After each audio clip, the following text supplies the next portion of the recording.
Suasana rumah bercat abu-abu di sebuah gang kecil kawasan Kelurahan Karangroto, Kecamatan Genuk, Kota Semarang masih terlihat lengang.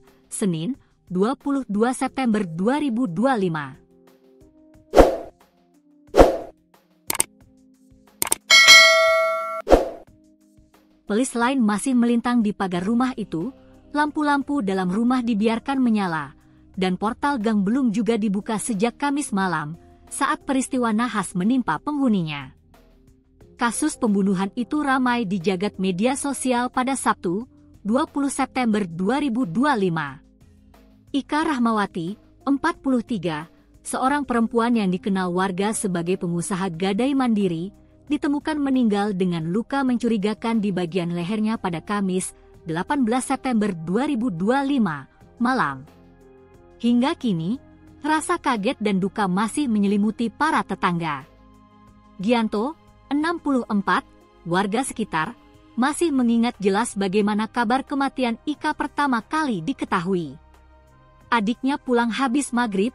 Dari cerita adiknya, biasanya bak Ika kalau tidur itu pintunya dikunci.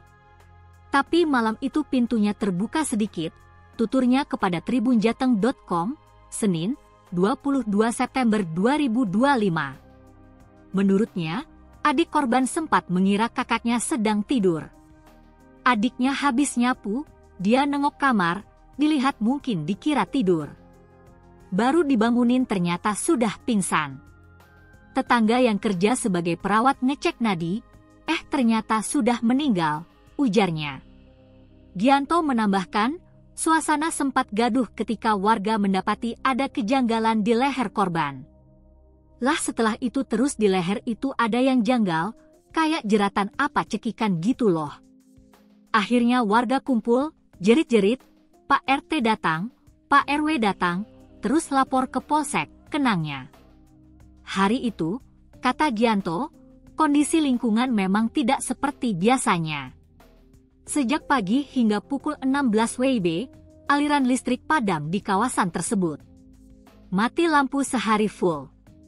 Dari jam 9 pagi sampai jam 4 sore baru nyala, mungkin lagi pemadaman, ujarnya. Sehingga kondisi tersebut menyebabkan CCTV yang di rumah korban tidak bisa merekam langsung kejadian yang menimpa korban. Ika sendiri dikenal warga sebagai sosok yang ramah. Sehari-harinya ia tinggal di rumah itu, melayani warga sekitar ataupun luar yang ingin menggadaikan barang, mulai dari sepeda motor, televisi, hingga mobil. Usaha gadaiannya sudah jalan sekitar 2 tahun, semenjak dia keluar dari BPL. Ramai, lumayan, sampai sekarang aja masih ada beberapa motor sama mobil yang digadaikan di rumah itu, jelas Gianto. Namun, di balik aktivitas usahanya, peristiwa Kamis malam membuat warga sekitar geger. Dari informasi yang berkembang, sejumlah barang gadai seperti sepeda motor Beat dan 1 televisi hilang. Kini, 4 hari setelah kejadian, rumah korban masih tampak sepi. Portal gang tetap tertutup rapat, hanya sesekali dibuka bila ada warga yang melintas. Lampu dalam rumah menyala terus, seakan menjadi penanda bahwa rumah itu masih menyimpan tanda tanya besar.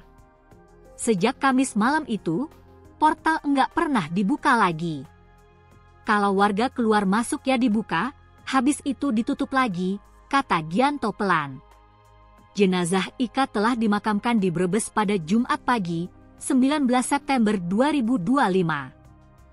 Sementara polisi masih melakukan penyelidikan terkait dugaan pembunuhan dan hilangnya sejumlah barang berharga di rumah tersebut. Sementara itu, Kasatreskrim Polrestabes Semarang, AKBP Andika Dharmasena membenarkan kejadian tersebut adalah tindak pembunuhan. Sudah ditangani Polsek Genuk, Polrestabes sudah membackup. Ya pelaku sudah ditangkap, tuturnya.